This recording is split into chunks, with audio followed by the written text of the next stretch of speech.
Halo students, welcome back to channel Miss Lisna. Oke, hari ini kita belajar tema 3, subtema 2, pembelajaran yang kedua.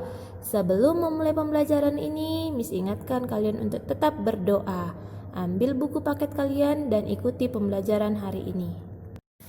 Anak-anak Miss, pada pertemuan sebelumnya kalian sudah belajar tentang penemuan televisi, yaitu John Logie Baird. Nah, hari ini kita belajar tentang penemuan jam. Tahukah kamu siapakah penemu jam? Apa manfaat dari temuannya untuk kehidupan sehari-hari? Mari kita belajar bersama-sama. Penemuan jam mekanik. Tahun 1430, masyarakat Eropa mengenal jam yang menggunakan pegas. Lalu tahun 1656 terjadi perkembangan yang pesat dengan ditemukannya jam lonceng. Pada jam ini sudah terdapat jarum penunjuk menit. Kemudian pada tahun 1920 ditemukan jam saku dan kemudian ditemukan jam tangan. Manusia terus melakukan inovasi untuk melakukan penunjuk waktu yang semakin tepat dan dapat digunakan sesuai kebutuhan pribadi. Sekarang teknologi jam sudah jauh berkembang. Selain jam mekanik, ada pula jam elektronik, contohnya jam digital. Manusia kemudian dapat menggunakan berbagai pilihan teknologi penunjuk waktu sebagai pedoman waktu pribadi dalam melakukan kegiatannya sehari-hari. Nah, sekarang ayo kita berdiskusi. Ada dua soal di sini. Soal yang pertama, mengapa penemuan jam berkembang dari waktu ke waktu? Jawabannya yaitu karena manusia terus melakukan inovasi untuk memiliki penunjuk waktu yang semakin tepat dan dapat digunakan sesuai kebutuhan pribadi. Soal yang kedua, apa manfaat jam dalam kehidupan sehari-hari? Yaitu sebagai penunjuk waktu dalam melakukan kegiatan sehari-hari. Nah, anak-anak, jam adalah pengukur waktu yang sangat erat dengan kehidupan manusia. Dengan adanya jam, kita dapat menentukan waktu untuk melakukan aktivitas. Dengan mengatur waktu yang baik, kita menjadi pribadi yang disiplin waktu. Nah, sekarang ayo kita simak cerita teman kalian yang bernama Siti. Jam membantu Siti tepat waktu. Siti selalu menggunakan jam untuk mengatur kegiatannya sehari-hari. Siti bangun pagi pukul 5. Setelah ibadah dan mandi, Siti sarapan pagi. Siti berangkat sekolah pukul 6. Siti berangkat sekolah dengan berjalan kaki karena jarak rumahnya yang tidak terlalu jauh. Siti menempuh perjalanan 20 menit. Bel masuk sekolah pukul 6.45 menit. Siti hampir tidak pernah terlambat untuk datang ke sekolah. Ia berusaha untuk disiplin datang tepat waktu ke sekolah. Siti pulang sekolah pukul 2 siang. Ia langsung pulang ke rumah. Sesampainya di rumah, Siti istirahat. Pukul 4 sore, Siti mandi. Setelah ibadah dan makan malam, Siti pun belajar. Ia belajar pukul 7 malam sampai pukul 8.30 malam atau pukul setengah 9 malam. Ia mengerjakan PR, belajar untuk materi esok hari atau belajar untuk persiapan tes. Siti juga mengumpulkan tugas-tugasnya tepat waktu. Siti melakukan kegiatan sehari-harinya dengan teratur. Ia belajar menjadi pribadi yang disiplin terhadap waktu. Nah, dari cerita Siti yang sudah kita baca, Miss harapkan anak-anak kelas 6 dapat menjadi pribadi yang disiplin terhadap waktu. Nah, perhatikan soal-soal berikut ini. Soal yang pertama, hal baik apa yang sudah dilakukan Siti?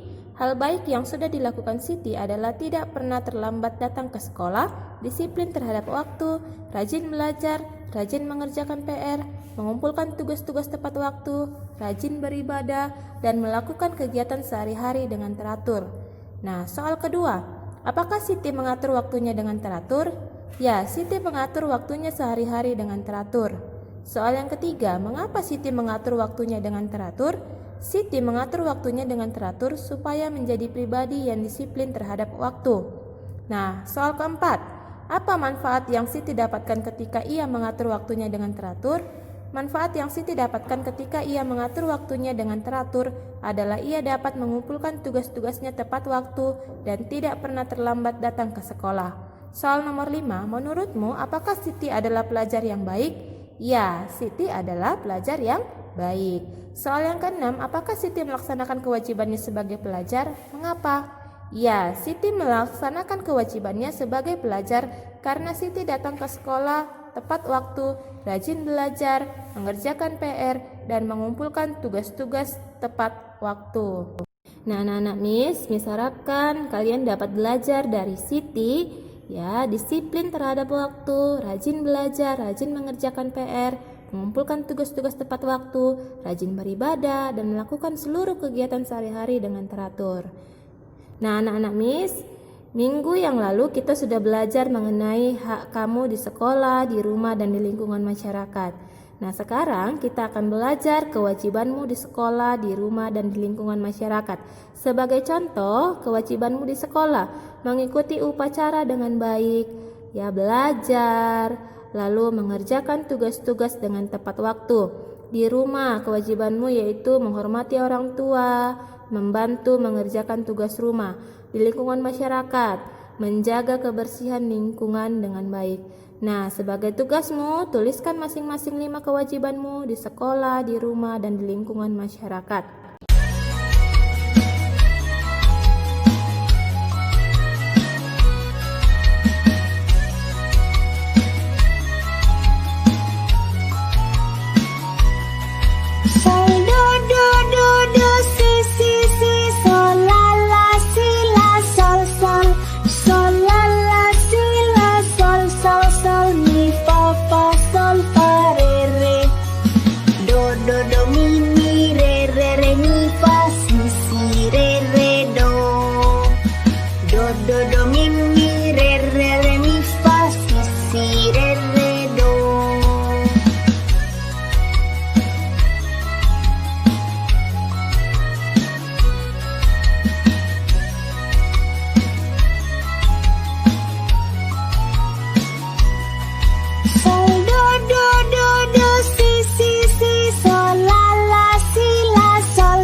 Selendang madi kinjang kain panjang madi toro pangeol ni konting masong ondeng kemamangon lu Mariam tomong dainang sinapang masin Mariam tomong dainang sinapang masin